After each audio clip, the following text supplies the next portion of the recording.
Resume recording. Thank you. Resume recording. What is it that is called vastu, and what is the meaning of swabhav? Asked Sannyasi Thakur. Paramahamsa Babaji said, the word vastu is derived from the Sanskrit verbal root vas, which means to exist or to dwell. The verbal root becomes a noun when the suffix tu is added. Therefore, vastu means that which has existence or which is self-evident. There are two types of vastu, vastava and avastava. The term truly abiding substance, vastava vastu, refers to that which is grounded in transcendence. Temporary objects, avastava vastu, are dravya, solid objects, guna, qualities, and so on. Real objects have eternal existence. Unreal objects only have a semblance of existence, which is sometimes real and sometimes unreal. It is said in the Srimad Bhagavatam 1.1.2, Vidyam vastavam atra vastu sivadam. Only a truly abiding substance, which is related to the Supreme Absolute Truth and which yields supreme auspiciousness, is worthy of being known. From this statement, it is clearly understood that the only real substance is that which is related to the Supreme Transcendence. Sri Bhagavān is the only real entity, vastava vastu. The living entity, jiva, is a distinct or individual part of that entity, while māya, the potency that produces illusion, is the energy of that entity. Therefore, the word vastu refers to three fundamental principles, Bhagavan, the jiva, and māya. Knowledge of the mutual relationship between these three principles is known as pure knowledge, śuddha-jñāna. There are innumerable apparent representations of these three principles, and they are all regarded as avastava vastu, unreal substances. The classification of phenomena into various categories such as dravya, objects, and guna, qualities, which is undertaken by the Vaisheshika school of philosophy, is merely a deliberation on the nature of avasta vastu, temporary objects. The special characteristic vishesha guna of any truly abiding substance is its factual nature.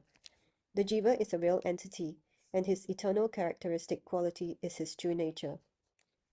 Sannyasi Maharaj said, Prabhu, I want to understand this topic very clearly. Babaji Mahashaya replied, Srila Krishnadas Kaviraj Goswami, who is an object of the mercy of Sri Nityananda Prabhu, showed me a manuscript that he had written with his own hand. Śrīman Mahāprabhu has instructed us on this subject in a book named Śrī Caitanya-ccaritāmṛta, Madhya 20:108 as follows. Jivera svarupa haya kṛṣṇera nitya-dāsa, kṛṣṇera taṭasthā-śakti, bhedābheda-prakāśa. The constitutional nature of the jiva is to know of Śrī Kṛṣṇa. He is the marginal potency of Krishna and is a manifestation simultaneously one with him and different from him. Krishna bhūli say jiva anādi-bahirmukha, ataeva māyā tāre deya saṁsāra-duḥkha. Caotanya-caritāmṛta, Madhya 20:117. The jiva who has forgotten Krishna has been preoccupied with the external potency since time without beginning. Consequently, Krishna's illusory potency, māya, gives him misery in the form of material existence. Okay.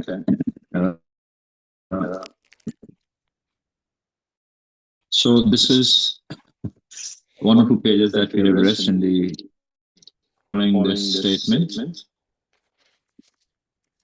is the foundation of Krishna consciousness. It is the foundation of Krishna. It is the what can I say? When he is speaking, you remember Sanatana Goswami Pad's first question. What does he ask to Chaitanya Mahaprabhu, which is known as Sanatana Shiksha? You remember the question that he asks? He asks this question: who am I? Yeah. Who am I? And what is my function? So this answer to that question, and this is the beginning of. If so, people know, we have read it many times, we have studied it many times, and in so many different pastimes we have heard it, but still, it's very difficult to realize it. If a person understands this, realizes this, understand that his life is successful. He's saying in Bhagavad Gita, Krishna is saying, what is that shlok?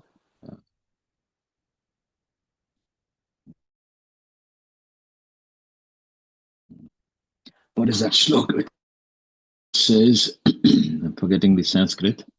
The translation of that shlok goes, what is that shlok? The translation of the shlok goes, if somebody understands me, for him there is no eternal birth. For him there is no repeated birth and death. You remember that shlok? The Sanskrit, what is that shlok, man?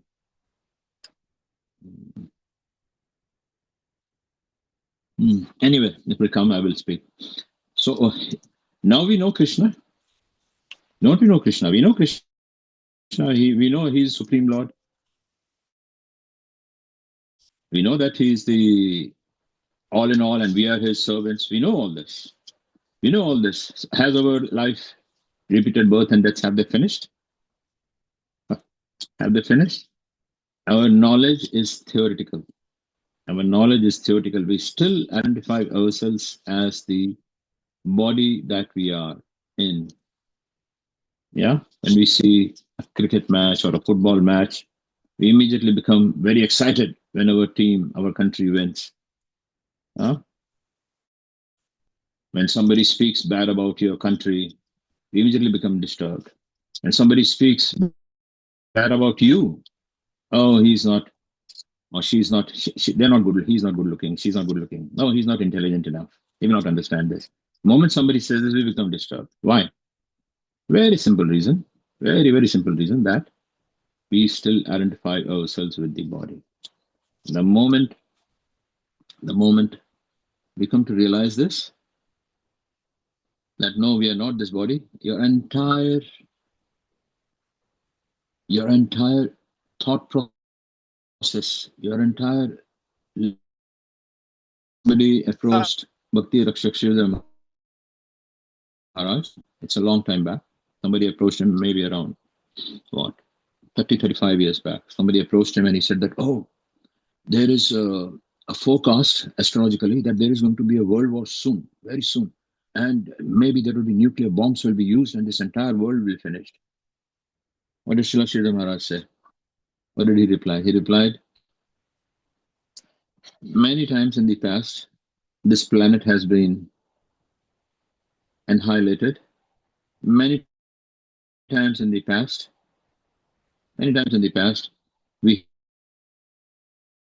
have taken birth again and again and again, and we have been part of so many destruction of so many universes and all.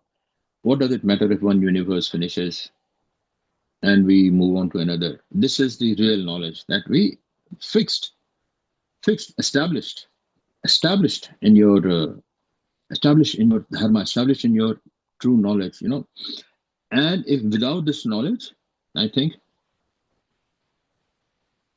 is the basis of all the sinful activities that perform in this.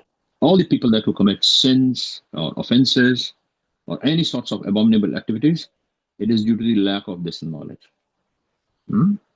If you come to this understanding that, oh, this is the only life and I am a collection of few chemicals, earth, water, fire, etc. If I think like this, then there are no consequences to what I do. Then that, statement in English, eat and drink and be merry. Yeah, you can do whatever you like. So there is no consequences to what you do. If there is no consequences to you, if a person starts thinking like this, that there is no consequences to what I am doing, can you imagine where the society will go? Imagine where the society will go. Although they speak like this, although in there, some of the even, except for our Krishna consciousness, except for Bhagavad Gita especially, no other scripture gives knowledge about the eternity of the soul. No other scripture. We are so fortunate. We are so fortunate. And now they are conducting so many researches. Yeah, and they come up with, this scientist or this Oxford scholar has committed himself to lifelong past lives of people, and he has written this book, that book. Yeah, you are being so fascinated by this. That's what Bhagavad Gita also says, that some people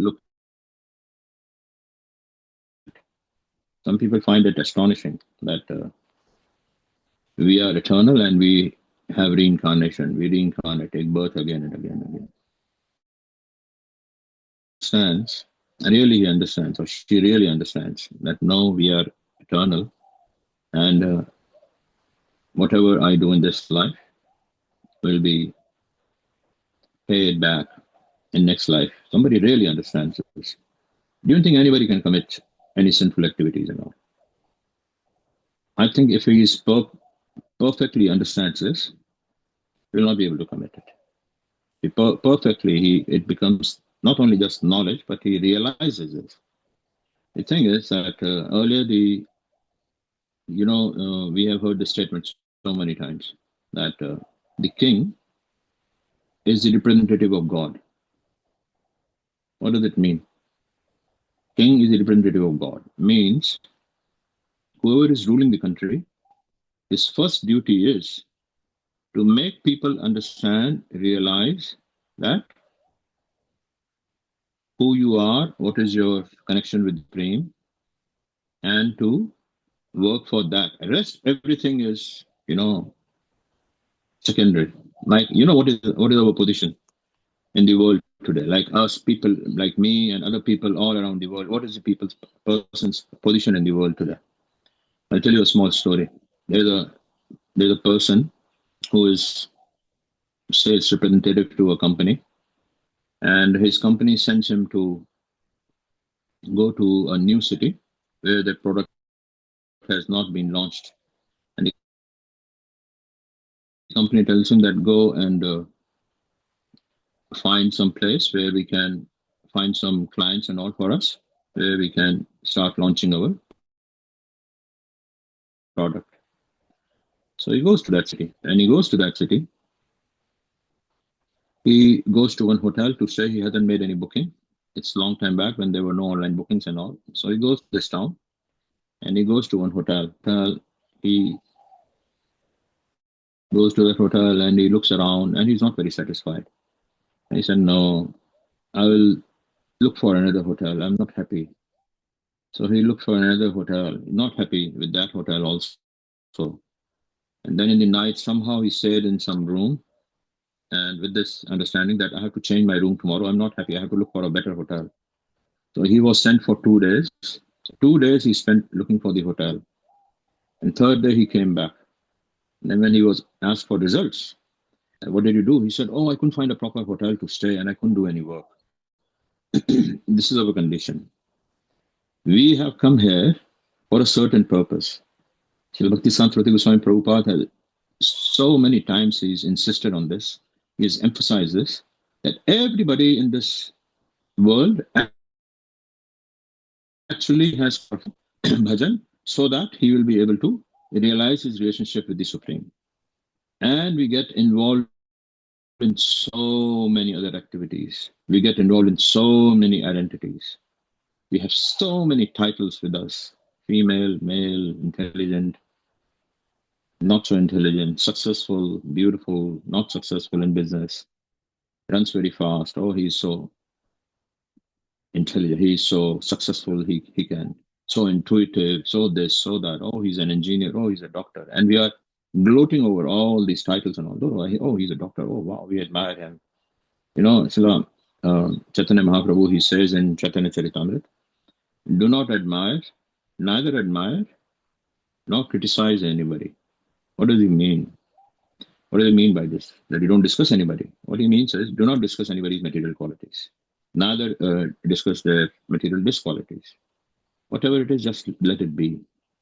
Whatever it is, just let it be, because these are all temporary. This is what he's saying here, that vastav and avastav. Vastav is something that is related to the Supreme. Now, gradually, by our chanting, by our efforts in spiritual guidance and all, we are gradually beginning to, slowly, very gradually, we are beginning to realize this. You see, he mentions here on this page, if you go,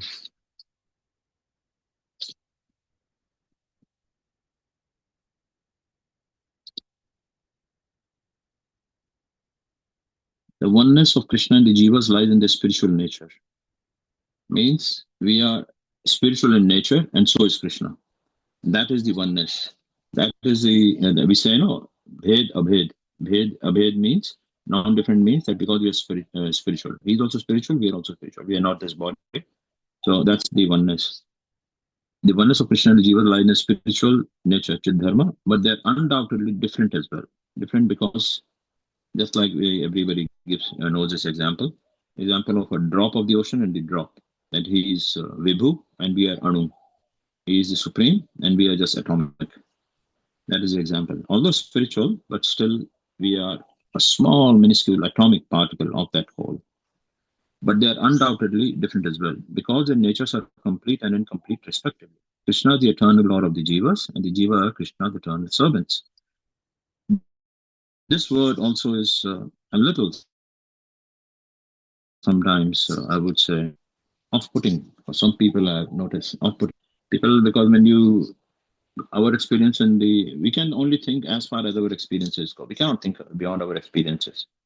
You can think, maybe you can consider, you know gold, mountain. You can think of a golden mountain.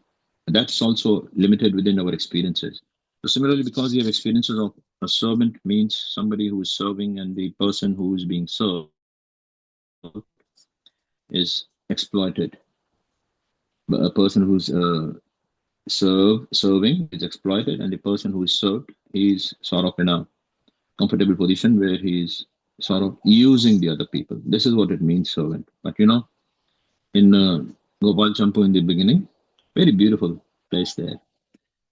It's describing that how there is in Golok Vrindavan, all rasas are there, Dasarasa is not there.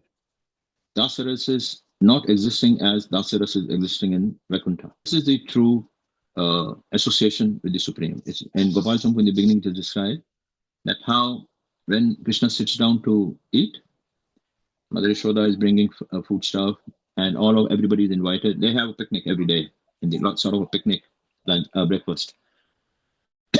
Sorry, they have a breakfast in the morning. All the boys they gather to his place, all the relatives, etc. Nearly all. Sorry, all the relatives, everybody. His brothers' wives, his brothers' kids, everybody gathers together and everybody sits down to eat in rows on the ground, and they are being served. They are being served is described by whom? Is described by their servants. But the servants, how are they treated? And how is Krishna treating them? Krishna is treating them, although they are serving him, although they're taking care of his needs and all. But like friends. Sometimes they chastise Krishna, sometimes Krishna says something to them. Like this is the relationship. This is the relationship. Like Baladev is described as sometimes acting in Dasya Bhav. How is he acting in Dasya Bhav? When Baladev goes to the Braj, that time sometimes when he sees that Krishna is tired, so he puts his head on his lap and he sits still. Maybe his leg is getting cramps and all, but he still will sit still. Will sit steadfast because Krishna is sleeping. And some friend, they fan him with they take a big broad leaf. There are so many different kinds of leaves there. They take a big broad leaf of palm tree or something and they fan him. The difference is when you do something out of love and affection, any service that you do is no longer a service. It's not a service the way it is heard of or the way it is seen in this world. And because everybody has love and affection for Krishna, for these spiritual entities. Yeah? Like, take a very near example for us, all of us, very near example, our Gurudev. Our Gurudev, when Gurudev, suppose he came to your home and Gurudev, you want to cook for him and you spend, I've seen some devotees, they spend so many days before Gurudev is coming, they're making preparations. Yeah, they're cleaning from top to bottom, repainting even maybe sometimes. Yeah, and they are doing the shopping before Gurudev comes, and then they cook. Morning till evening, they are cooking. One meal finished, second meal is getting prepared for, second meal is finished, third. Like this, they're cooking. Are they servants of Krishna? Are they servants of Gurudev? Are they doing as servants we would see in this world? No, no, no. There is so much deep affection, so much deep relationship, sambandha, so much deep sambandha there, yeah?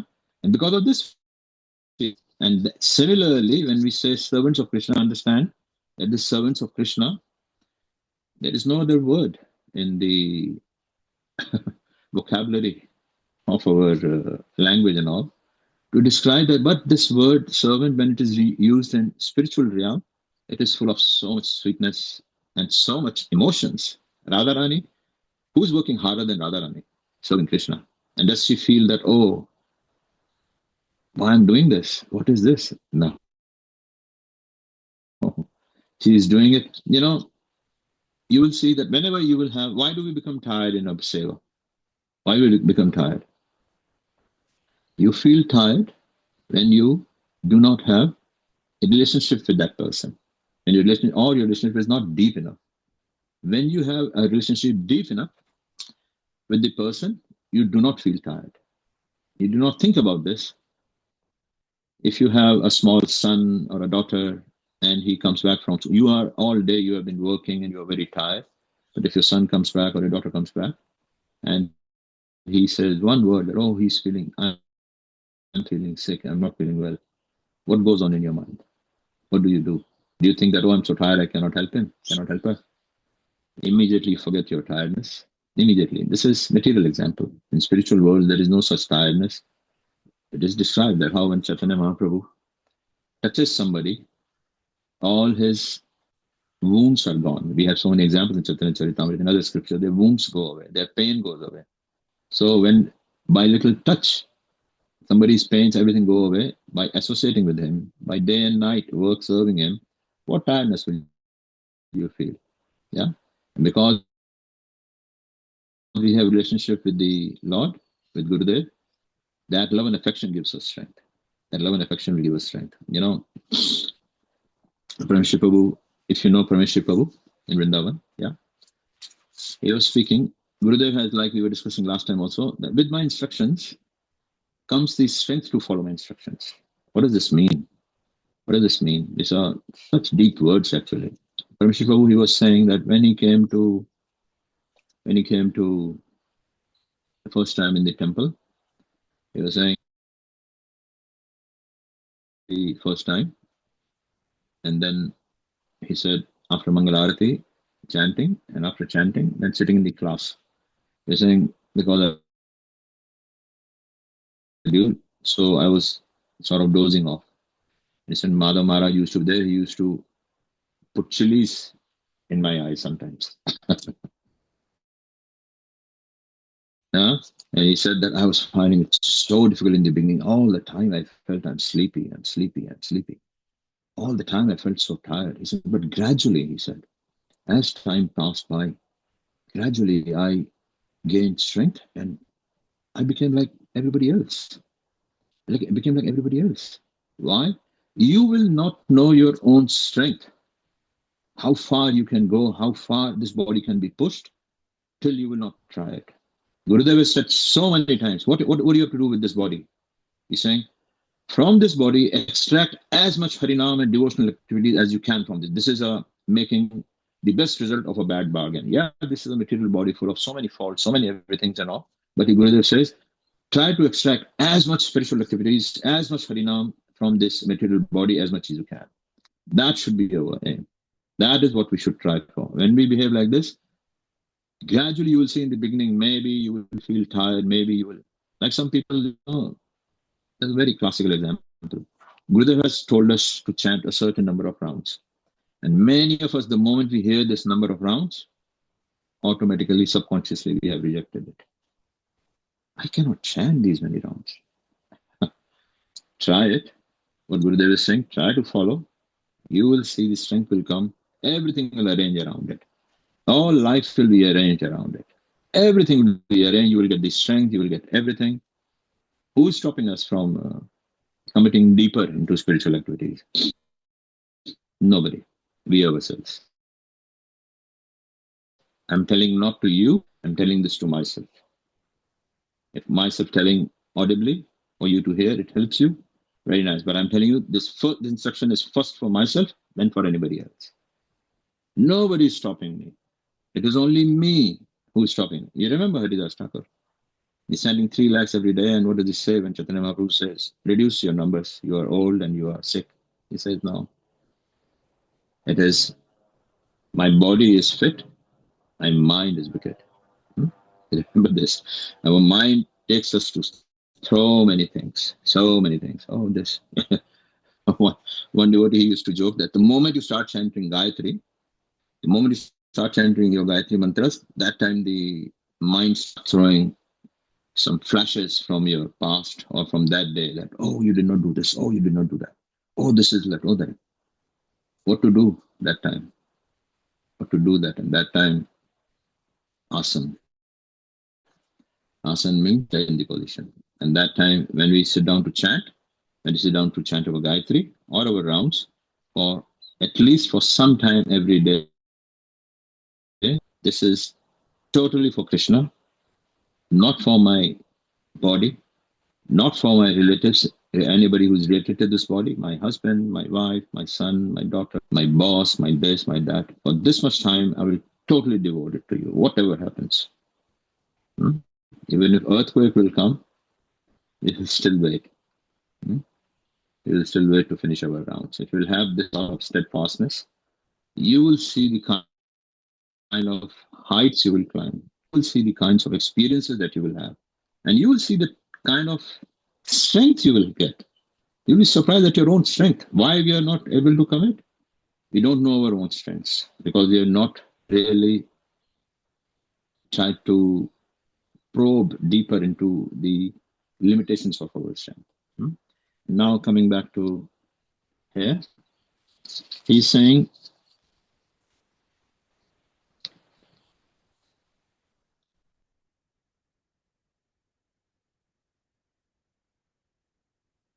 what is it's Sambandha Gyan, I'm trying to find where it was saying, I was thinking that I will come back here and discuss. He's saying, yeah.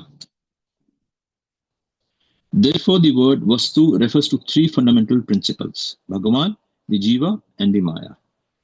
These are the only 3 eternal relations. Everything else is Bhagavān, Jiva, and Māyā. By Jiva, it means the entity, not this body that you have identified yourself with. The Jiva.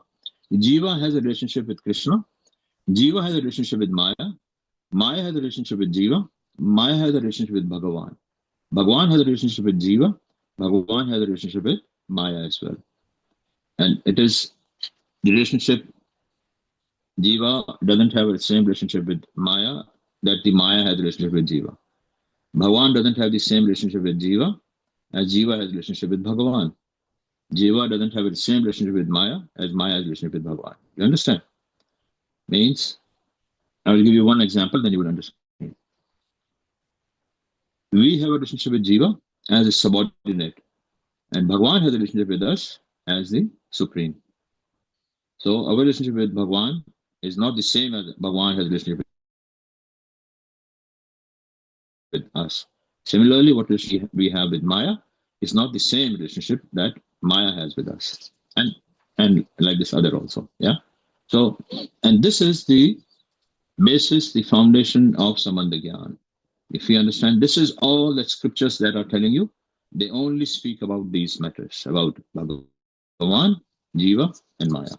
Bhagavān, Jiva, and Māyā. So these are only the real vastu, and rest, everything is like dravya. Dravya means something that is related to the body, gunas, and what he is describing. Gunas, the guna, dravya, and guna means avastha. Avastha means that something that have eternal existence. Anything that takes birth and dies, anything that is not eternal, understand that this is not eternal, this is not related to the Lord. Because one of the qualities of Bhagavān is Sat Chid Anand. Sat Chid means that he is eternal, full of knowledge and bliss. So if anything that is related to the Lord has all these qualities also. Eternal, anything that you see is not eternal, understand that this is not. But still, sometimes some people say that, oh, this world is false, and our acharyas, they describe that this world is not false. We must understand this world is not false, but it is temporary. When it is there, till it is there, it feels real, and you have to act according to the rules of the material world, of the nature. If we try to go against the nature, then we will not be able to even survive in this world. Like some devotees, they discuss about Raghunath Das Goswami, that how, one example I want to give, that when Raghunath Das Goswami was, he was eating the rice, the rotten and all. He was eating from, which was thrown away in the leading from the Jagannath temple. If he tried to eat that, he will not be able to survive. He will not be able to survive. Yeah, this is what it means. Somebody has any questions and comments, we can discuss. Otherwise, let's proceed. Damayanti found the in the Bhagavad Gita, that section about Krishna. For one who always remembers me without deviation, I am easy to obtain, O son of Pritha, because of his constant engagement in devotional service. Actually, I should get Damayanti to read it because she found it. And it's in Bhagavad Gita, text 14. Did you want to read it? Oh, you know that section of Bhagavad Gita that you found? Text 14, Amanya. Did you want to read it?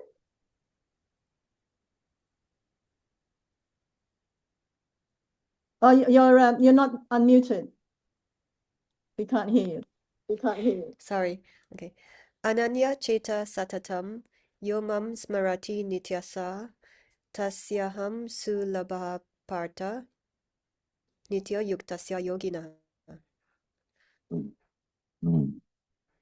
Translation. Translation. Oops, let me get to the.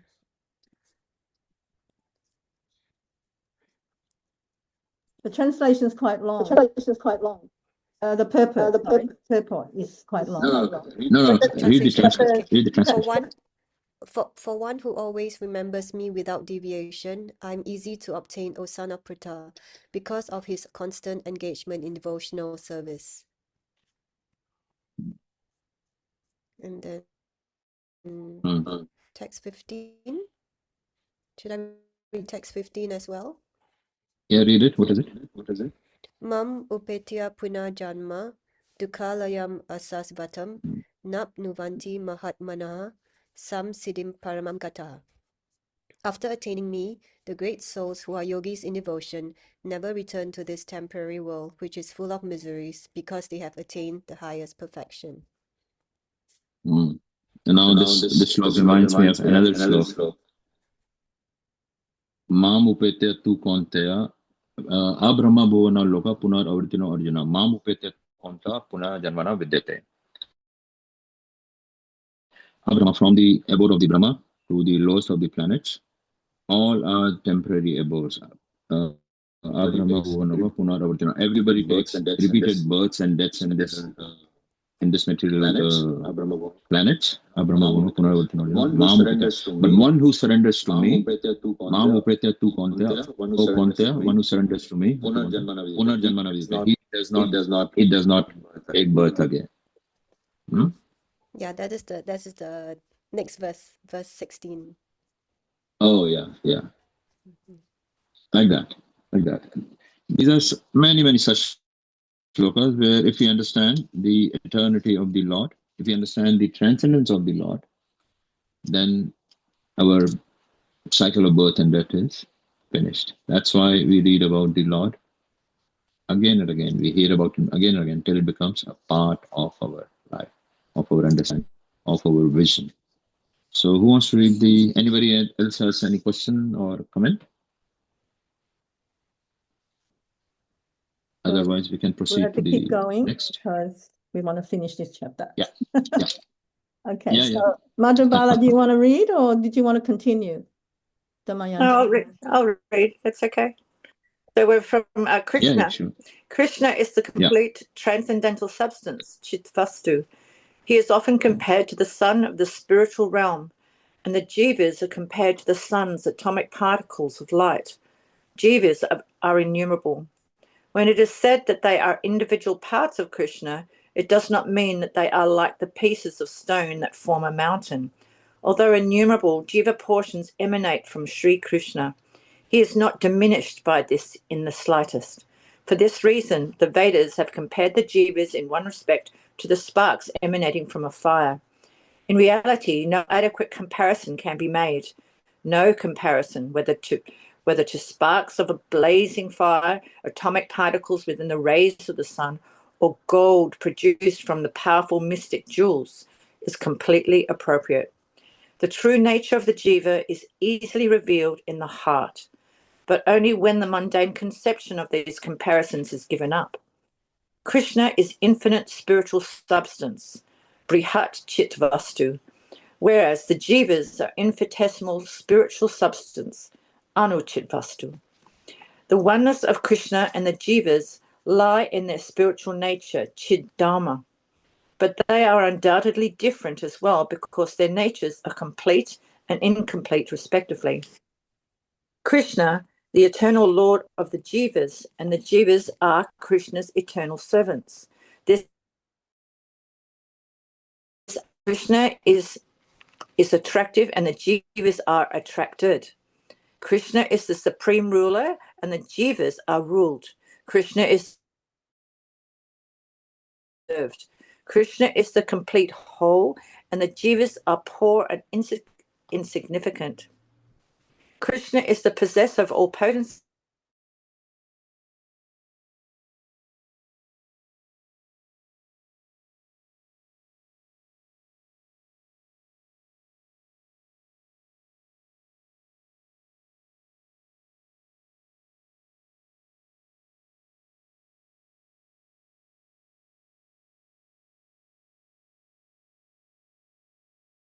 Taṭasthā-śakti, or marginal potency, is observed in the manifestation of the jivas. A special potency acts in assembling the finite world, or purna jagat, and this potency is known as taṭasthā-śakti. The action of the marginal potency is to create an entity, vastu, which exists between the animate objects, chit vastu, and the inanimate objects, achit vastu, and which can maintain a relationship with both spiritual and material worlds. That's very important, that part there. Purely transcendental entities are by nature quite the opposite of inanimate objects, and therefore have no connection whatsoever with them. Although the jiva is an animate spiritual particle, he is capable of a relationship with inanimate matter due to the influence of Aisha-shakti, a divine potency which is known as the taṭasthā-śakti. The boundary region between land and the water of the river is known as the taṭa or shore. This taṭa may be considered to be both land and water.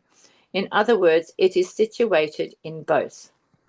The divine Aisha-shakti, which is situated in the border region, upholds the properties of both land and water, as it were, in one existential entity. The jiva's nature is spiritual, but still his composition is such that he can become controlled by jagat dharma, the inert nature. Therefore, the bāda jiva condition is not beyond all connection with matter, unlike the jivas in the spiritual domain. Nonetheless, he is distinct from dull matter because of his inanimate spiritual nature. Since the jiva is by nature different from both the purely spiritual entities and dull matter, he is classified as a separate principle. Therefore, the eternal distinction between Bhagavān and the jiva must be accepted. Bhagavān is the supreme ruler of māyā, his external potency, which creates bewilderment. I think you guys might have different wording in your books, which is under his full control. The jiva, on the other hand, may, under certain circumstances, be controlled by māyā, for he is subject to its influence. Hence, These three principles, Bhagavān, Jiva, and Māyā, are real paramatma and eternal. Of these three, Bhagavān is the supreme eternal principle and is the foundation of the other principles. The following statement of Śrī Caitanya-ccaritāmṛta 2.13 confirms this. Nitya-dāsa chenas. He is the supreme eternal amongst all eternals and the fundamental sentient being among all sentient beings. The Jiva is by nature both an eternal servant of Kṛṣṇa and a representation of his marginal potency. This demonstration that the Jiva is distinct from Bhagavān, yet at the same time is not separate from him. He is therefore a manifestation that is both different and non-different, bhedābheda-prakāśa. The Jiva is subject to domination by māyā, whereas Bhagavān is the controller of māyā. Herein lies an eternal distinction between the Jiva and Bhagavān. On the other hand, the Jiva is by constitutional nature a transcendental entity, vastu, and Bhagavān is also by nature vastu. Moreover, the Jiva is a special potency of Bhagavān. Herein lies the eternal non-distinction between these two, where eternal distinction and non-distinction are found at one and the same time. Eternal distinction takes prominence. The nitya-dāsa of the Jiva is servitorship to Kṛṣṇa. When he forgets this, he is subject to the tyranny of māyā, and from that very moment, he becomes diverted from Kṛṣṇa. The fall of the Jiva does not take place within the context of material time. According to the words, anādi-bahirmukha are used, meaning that the Jiva has been diverted since the time without beginning. From the moment of this diversion and the Jiva's entry into māyā, his nitya-dāsa becomes perverted. Therefore, by association of māyā, the Jiva develops nishag, an acquired nature, which thus facilitates the display of his temporary function and disposition known as nitya-dāsa. The nitya-dāsa eternal function is one indivisible and faultless in all different situations, but the nitya-dāsa temporary function assumes many different forms when seen in diverse circumstances and when it is described in various ways by men of divergent opinions. Having spoken thus, Paramahamsa Babaji stopped and began to chant Sri Harinam Japa. Hearing this explanation of spiritual truths, Sannyasi Thakur offered prostrated obeisances and said, Prabhu, I shall deliberate on all these topics today. Tomorrow I submit at your lotus feet any questions that may arise. Thus ends the first chapter of Jaiva Dharma, entitled The Eternal and Temporary Dharma of the Jiva. Jai Ho. Very nice. Very nice, beautiful. See, here there are some, man, I don't know. You can speak on this one chapter maybe for weeks actually, but we are just trying to understand a little. I don't know if you have some questions, you can. Otherwise, I can speak something that comes to my mind. Or if you have some questions, I can try to answer from this what you don't understand or what is it you want to comment on. Somebody has some comment or somebody has some questions. There was a section there that triggered something in me about, I think the way they worded it is about that the Jiva falling from into māyā. I would say I'd understand that as the fall of the Jiva, meaning that because they've turned away from Kṛṣṇa, māyā grabs them. That's how I understand it. But I think that other people, there is some misunderstanding on that section, I think. But anyway, do you want to clarify that? No, there is not little misunderstanding. This is a major war. Yes, it's a major war. Spiritual war going on about this. This is a discussion of, I think this topic has been in discussion, heated discussion, I would say, for the past, I don't know, at least 3 decades I know. I'm aware of 3 decades. Maybe before that, heated discussion, because everybody's trying to establish that Srila Prabhupada, he has said that the living entity falls from Vaikuntha. And our Guru Varga, actually Prabhupada didn't say that. Many repeatedly we have had major discussions about this and some points that they were picking up. I don't remember the exact books and exact points that Prabhupada had made, that they had been misinterpreted. This is one of those comments here, what Yamuna Devi pointed out just now, that he falls into the material world overpowered by Maya. So the thing is that he becomes overpowered by Maya doesn't mean that he is falling down from the spiritual world, because the nature of Krishna himself is eternal.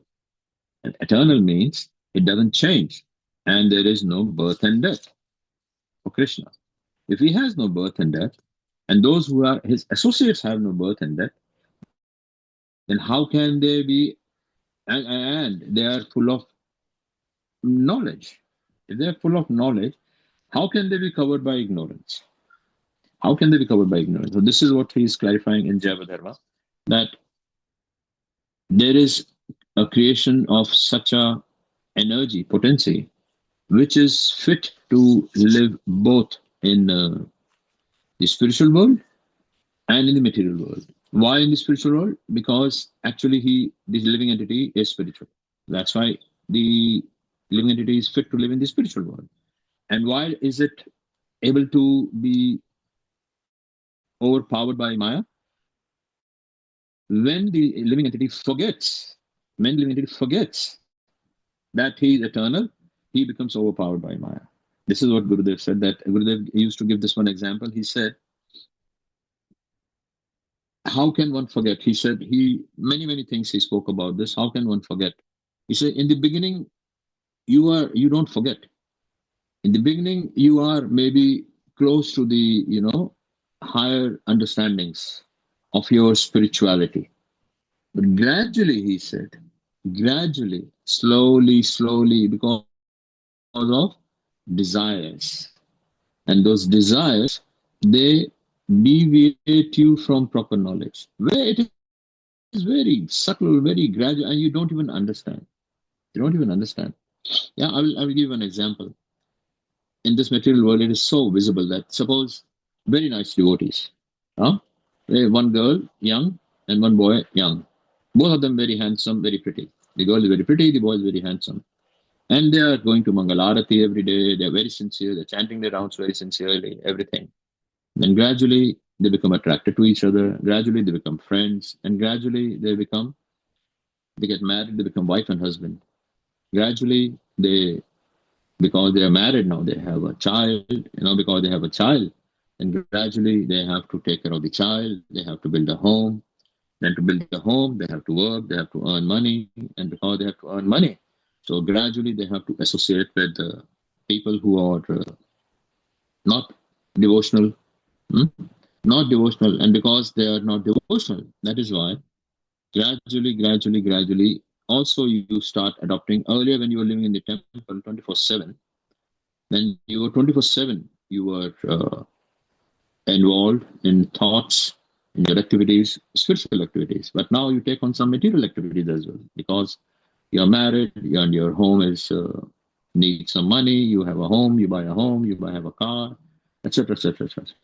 Like this, gradually you go away. And if you are not surrendered enough, if you have lost that spark, if you have lost that prayer, most important thing, that prayer, if you have lost, you will see gradually a person who was so sincere, devotees, gradually they will deviate. And they think I'm speaking of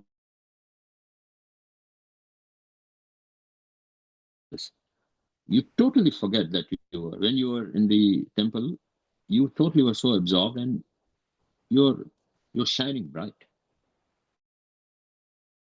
This was so visible that gradually, because you get involved in some material activities. The thing is, although I say these material activities, but Srila Bhaktivinoda Thakur, Jaiva Dharma, later it will come. I don't remember which chapter it is, but in one place he describes very nicely. He says, what is association? Sangha, what you call it, that we should take sadhu Sangha. But in the material world, if you have to work in some businesses or in some jobs, so then what do? Don't we go to work outside? He said, no.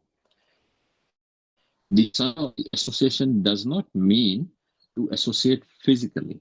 The Sangha or the association means to start thinking like them, to adopt their behaviors. When you start adopting your ways and behaviors similar to those as materialists, you will see that you will start deviating. So that's why it is, I think, for grihasthas who are working outside the spiritual atmosphere, if somebody is lucky enough to be involved in some activities which is making him money from spiritual activity, that's wonderful. But if somebody is not, as usually is the case, that you go in the office or in the hospital or airport or wherever you go to work and all, then you do associate. Termed association means you do go and physically associate. But the thing is, don't adopt the habits. Don't adopt the habits. You must understand that we are actually spiritual beings, and because of being spiritual beings, we are gradually, what he says in the Bhagavad Gita, Krishna, what does he say? He's saying the Maya gradually captures him. How does he Maya? This is the way Maya captures him. It's lenient. This is better. And when you start thinking of comfort, when you start thinking of ways to do things easier, energy spent, the moment you start thinking this, you will definitely start adopting those ways. That's why in Bhagavad Gita, Krishna says, Devi hi esha gunamai mam māyā durataya. Mam petetu konteya punar. He says, I'm mixing up two shlokas. Devi esha gunamai mam māyā durataya. He says, Mam petetu konteya punar janmana vidyate. Yeah, he says, Devi esha, the why are we not able to overpower Maya? Devi esha gunamai. This gun, this Maya is my potency. Yeah, external potency, but still it is Krishna's potency. If it is Krishna's potency, although external potency, but still it is Krishna's potency. And if you do not have the potency of Krishna, of Guru, Krishna potency means your Guru Varga, your Guru Dev, your teachings from the spiritual scriptures, etc. If that is not behind you, you cannot fight Maya on your own. You can fight Maya on your own. Devi Shagunami, Mam Māyā durataya. It is durataya. It is very difficult to overcome. He's saying it's not easy. It's not easy. Huh? It's not easy. Krishna, one nature of Krishna is, I will tell you one thing. This is an open secret, basically. Sometimes you overlook this so many times. One nature of Krishna is that he likes his devotees to be strong. He likes his devotees to be steadfast. Because he likes his devotees to be strong, steadfast, and steady, so sometimes he throws challenges at them. And sometimes because he throws challenges at them, and if you do not have that steadfastness, then you may succumb. You may succumb. Like it is different stages are described by Srila Vishwanath Chakravarti Thakur in Madhya Kadamini, Utsamai, yeah? In the initial stages of our bhajan, Utsamai. We have so much utsaha, enthusiasm and all. And then gradually, one deviation follows the next, the third, fourth, fifth, and gradually you will see that you have fallen to the snares of Maya. So because Krishna likes to throw challenges at you, must understand, we must face the challenges with this one understanding. Nobody, the nature, Maya, Krishna, does not want to fail you, does not want to break you. Because Krishna's nature is that he wants to make you stronger. Because he wants to make you stronger. So to make you stronger, he throws challenges at you. And now when you come out of this, like again, I remember Parmeshwar Prabhu's life. I will quote him again. I will show you that. I will give to you this example that how you can, even something thrown at you in difficult times, you can convert it into actually wonderful knowledge or wonderful strength you can gain from that. One day what happened, Parmeshwar Prabhu was long time back, this is I think 23, 24 years back. He was in Vrindavan. He used to give Harikatha on, actually he was giving Harikatha on Jaiva Dharma. And he was giving Harikatha on Jaiva, very nice Harikatha. And one young girl was there, coming there. And one young girl, she was coming there, and she was a very intelligent girl. She was so enthusiastic and so steadfast in her sadhana, doing so much sadhana, and that Parmeshwar Prabhu took interest in her to help her spiritually. Yeah. And he was helping her spiritually. Some people commented that, oh, he's taking so much interest in this. And Parmeshwar Prabhu became very disturbed about this. And he left the temple. He became very upset about this, that he had no interest. He had no interest. He had just, his interest was to help us spiritually. So he left the temple and he went to, started staying in Govardhan. That was the time when I was managing Govardhan temple. So I met him in that time when he was in, and I was discussing with him. He told me, listen to his words, very important for him. He says, Akhilesh, it's very nice that I was thrown this challenge that I had to leave the temple. He said, because I left the temple, so I came here, and in this time I was so alone, I was so disturbed in my heart, and I was like so broken-hearted that this people are speaking about me like this. That he said, because of his broken heart, I started chanting more. I started doing Govardhan Parikram every day. He started reading much more. And he went into such depth, he said, I cannot. And then again he came back to Vrindavan after 4 or 5 years. Again he came back to Vrindavan, and then he spoke Harikatha. I went up to him and said, your translation, your Harikatha has improved leaps and bounds. He said, because Krishna threw me this challenge, and because of this challenge, I got absorbed so deeper in studies and in chanting and all, that I became, I think, even better than what I was. You see, whatever challenges come to you, even in Mahabharata, you see, in Mahabharata, when they lose in the, what do you call that, gambling match, although cheated, but they lost everything, all the kingdom, etc. They lost everything, and they had to go in the forest. Then here Duryodhan, he has won the entire kingdom, his own kingdom, plus the kingdom of the Pandavas. And now he relaxes a bit. And here Arjun, they are like sleeping on bed of coals. And they are associating every day with the sannyasis, with the saintly persons and all. They're hearing Harikatha even in the forest where they are staying. And they were arranging food stuff. You know, she had that Akshay Patra, that pot she had.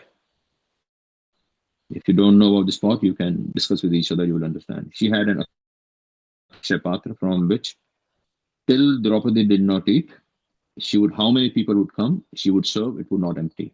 She had this blessing by Suryadev, by the sun god. And she would keep on serving. She would keep on serving. And they would hear Harikatha every day. And they gained so much knowledge. And Yudhishthira Maharaj admits that because of hearing Harikatha every day, I totally forgot that I don't have a kingdom and I'm in exile. He said, because of hearing such vichitra, he said, vichitra means wonderful Harikatha that all the saintly persons are speaking around me. He said, I felt very blissful. Whenever you are in some trouble, whenever you are in some deep, disturbing situation and all, you understand this is a chance given to you to make you stronger, to make you better. Whenever something comes to you, understand, oh, this is a chance thrown to me to absorb myself deeper. And they're hearing Harikatha every day and performing austerities. And Arjun went to the heavenly planet. He got so many divine weapons from Shankarji, from Indra, from other demigods. And now what he was before he went to the forest and what he is when he came back from the forest are two different Arjuns.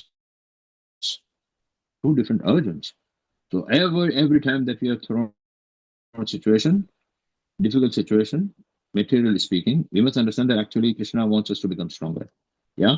Krishna wants us to become stronger. The moment some challenge is thrown at you, Krishna is watching how is he going to react. Srila Bhakti Goswami Prabhupada says in one place, he says in many places, he says, only a fortunate person will be able to overcome the difficulties of this life, a fortunate and a strong person. Only strong people become good devotees. Strong people means discipline, always remaining positive, always remaining positive. Whatever is thrown at you, always remaining positive. Yeah, and always feeling the gratitude. What happens when the problem is the moment we are thrown a challenge? I'm not speaking about you. I don't know. I'm speaking about a person like me. What I think. The moment some challenge is thrown at me, I start thinking that, oh, so much chanting I'm doing, so much I'm doing. This is what I get from so much chanting. I become a businessman. I become a businessman. Immediately I want to barter my chanting, my activities with some comforts, with some acknowledgement, with some easier. I become a businessman. And Kṛṣṇa, that shloka, which is I'm a little rusted nowadays. In one shloka in Brahmaji says, in Śrīmad Bhagavatam, he says, Tapte anukampam susamikshmanam bhunjan evatam vipatma. He says, we should tolerate everything that comes to us. Hrid vāg vapurbhir vidadan namaste. Whatever comes to us with our mind, body, and speech, we should offer our obeisances to that respectfully. And tolerate everything. Not just tolerate. He's saying, oh, we will tolerate. Oh, okay, I will tolerate. No. Happily tolerate. Happily tolerate. Why? Oh, listen to this carefully. If you will understand this and if you will absorb in this life, it will help you so much in it. What is the time, Yamuna Didi? How much time have you spent? Where are we? Well, we about, the time is about 2:40. Oh, sorry. Yeah, 2:40. So if we, like with the sharing, we could probably like share like 4 minutes or something, the 7 of us. So up to you. I will just speak this example. So Vishnu Thakur, what he explains. And if you understand this example, your life will change, I'm telling you from today. Think about this when you go home, when you go back to your places, think about this example, what Srila Vishnu Thakur is, and think about it, meditate on it day and day, every day, think about this. He's saying susamikshmano. He's saying very happily accept whatever comes to you as result of your past karma or whatever is happening to you as the Lord's mercy. How Lord's mercy? He describes, Srila Vishnu Thakur describes, suppose there is a very huge businessman. Somebody is very huge businessman. And he has big 5-star hotels. He has big offices. He has trading all over the world and all. And he has only one son. He has one son and he's going to be heir to him, all his property soon. But he is young and he's not experienced in business. He has done some knowledge he doesn't have. So suppose he has to take over, gradually he will take over all the business. But let us start from the hotel, that he will go to the hotel. So what he does, he sends him.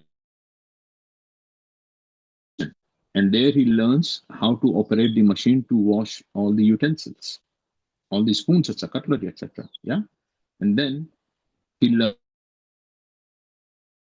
machines where he has to work, how to clean, how to use the vacuum cleaner, everything he learns and all. Is he feeling bad when he's using the vacuum cleaner? Is he feeling bad when he's cleaning the machine, using the machine to clean the spoons and the glasses, the dishes and all? He's not feeling bad. Why? Because he knows that they know that he is the heir to the throne tomorrow. So he is accepting all this. He's saying he's accepting all this, thinking that this is his training period. Similarly, for a devotee, we are the heirs to the throne of the Supreme Lord in Golok Vrindavan.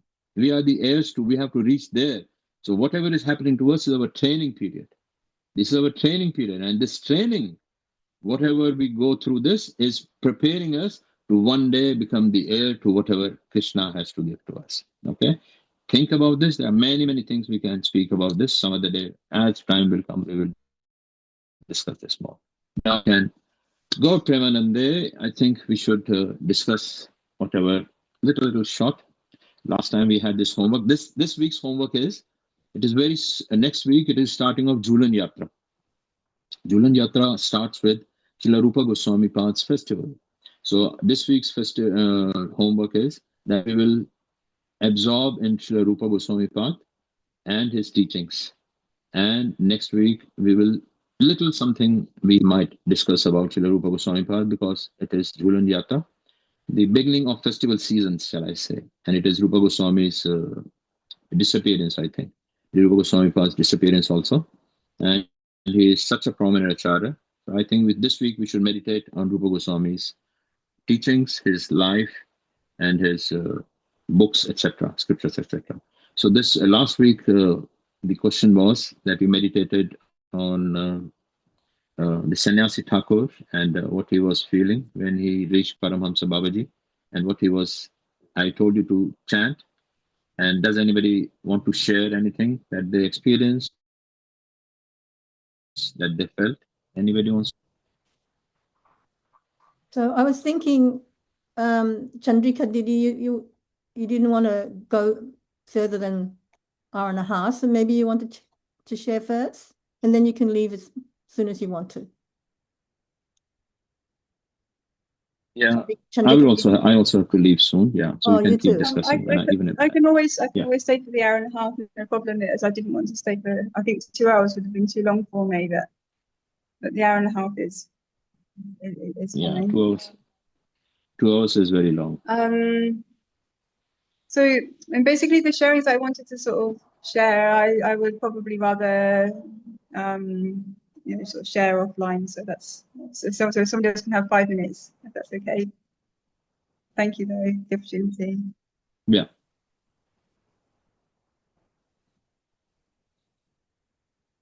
Okay, so Yeah, go ahead. who wants to share? Oh,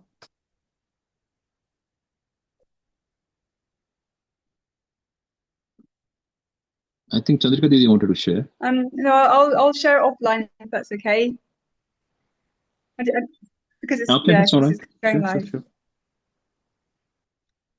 Yeah, okay, sure. Somebody wants to say something? Yamuna Didi, you start. You want to say something? I start, do I? All right. Otherwise, yeah, you can say something. Otherwise, we will end the katha now today. Yeah, okay. Yeah, so in my meditation, like day one already was quite intense.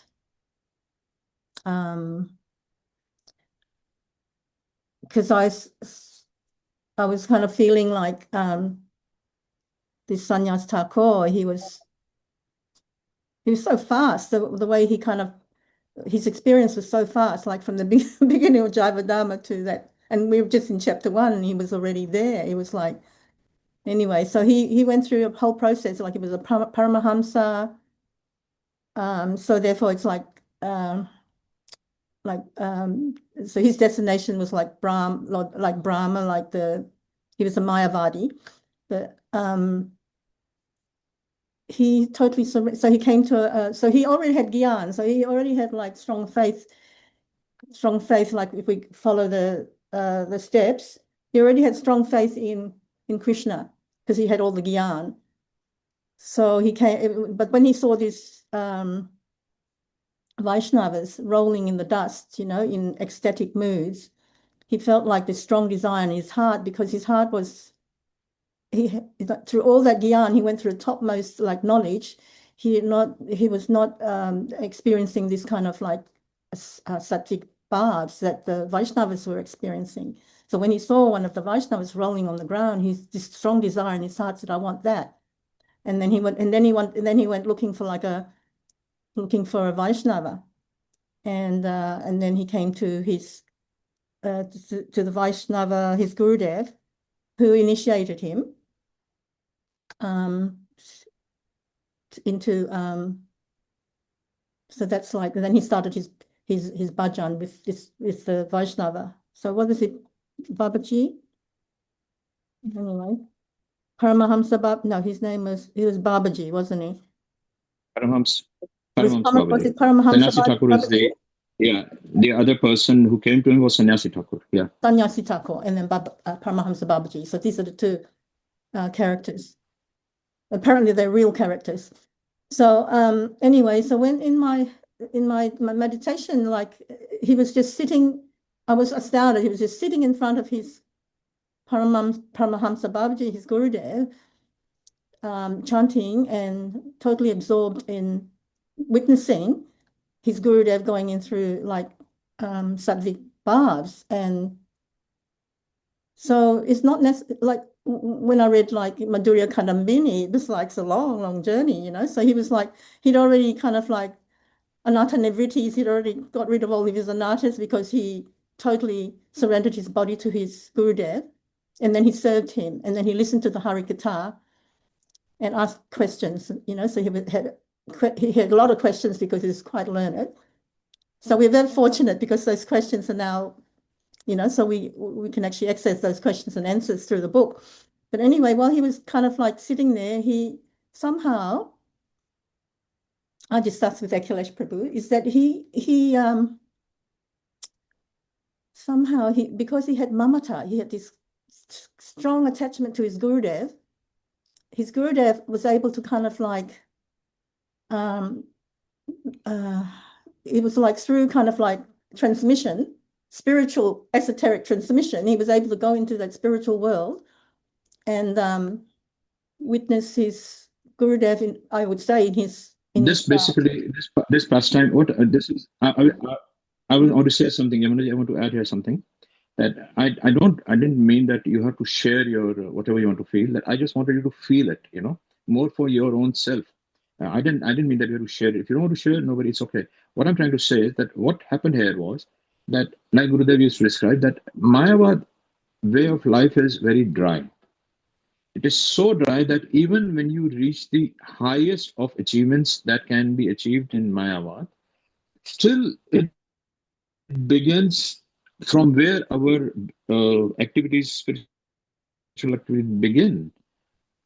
It becomes attractive with that person who is in Mayavad because there is no personal touch there. You understand? It is just all dry. I mean, there is no seva there. There is no interaction with each other. You know, it is all shunya, all zero. All you have to absorb yourself. All you have to absorb yourself. You have to absorb. This is what Parveshwar Prabhu and other acharyas also they describe about this. This is our biggest mistake, that we do not understand the difference between yoga and other activities, yajna, other activities, and bhakti. Difference between bhakti and yajna is that we do bhakti means we do seva. Seva means interaction between one or more people. And because there is seva between one and more people, that's why it is more attractive. That's why it is so easy to, it's so convenient for everybody and so easy to perform. And because you have to perform all the, whatever you perform, tap, Gyan, yoga, etc. What you perform your own self. And it is pretty dry. And because it was pretty dry, that's why immediately he got attracted to one person who was walking across the street. So easily he got attracted. So easily. There are many such examples. It's getting late now. I think we should finish our class. I have to leave also now. We should finish this class now. And if anybody wants to, it's not, I didn't mean that we have to share it with us.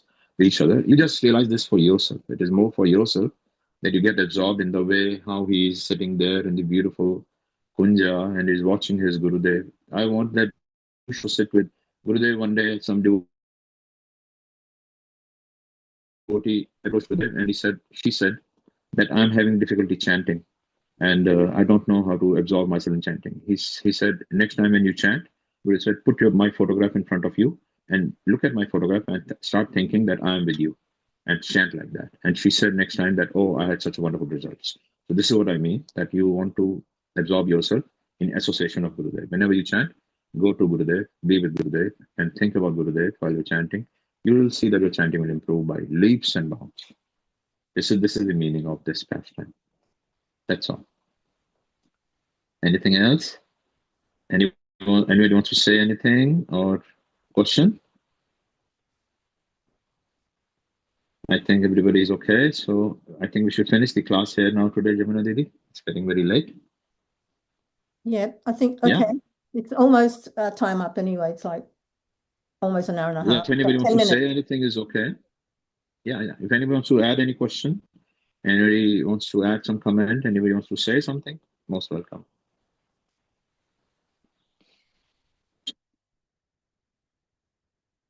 I think everybody's okay, everybody's satisfied. I think we should finish the class now, yeah?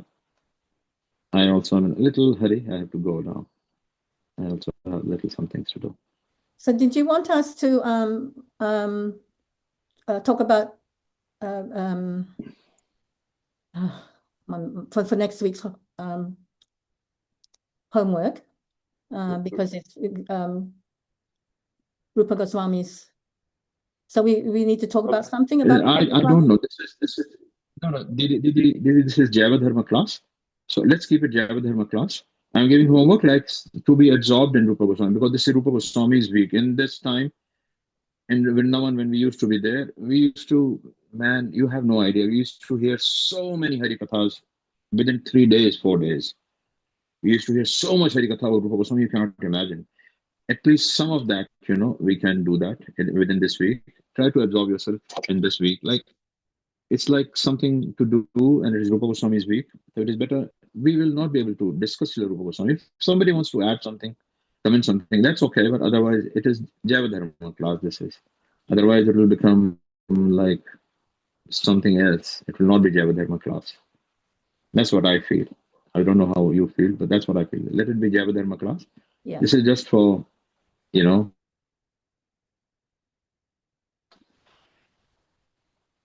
That's all. So we'll be doing stop the class 2. now. Yeah, we'll be doing chapter 2. If somebody has any question, put in the questions here. I'll try to answer by the best of my understanding, because I'm hurrying a bit. I mean, there are so many things can be spoken, but to absorb yourself in the understandings and all. Okay, go Premanande, Hari Hari Bo. Jai Shri Shri Guru Gauranga Gandhar Giridhari Shri Shri Radha Vinod Bihari Ji Ki Jai. Shri Shri Guru Gauranga Mahāprabhu Ki Jai. Shri Shri Tulsi Devi Bhakti Devi Ki Jai. Nrsimha Bhagavān Ki Jai. Bhakta Prahlad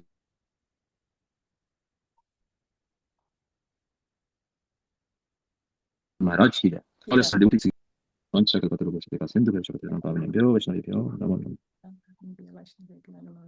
Thank you all devotees for your association. Hari Hari Bo. Hari Bo.